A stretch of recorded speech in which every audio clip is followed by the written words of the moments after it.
CM Jagan bus యాత్ర 17వ రోజుకు చేరుకుంది. నిన్న ఒక రోజు విరామం తర్వాత ఇవాళ ఉమ్మడి పశ్చిమ గోదావరి జిల్లా తేతల్ నుంచి యాత్ర ప్రారంభం కానుంది. ఇవాళ తూర్పు గోదావరి జిల్లాలోకి ప్రవేశించనుంది మేమంతా సిద్ధం బస్ యాత్ర.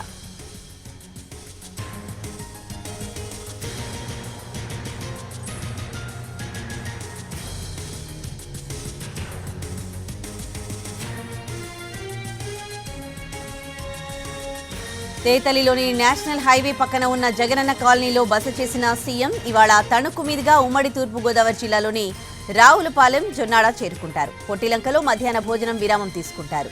ఆ తర్వాత కడియపులంక, వేమగిరి మీదుగా రాజమండ్రి మోరంపూడి జంక్షన్ కు బస్ యాత్ర చేస్తారు.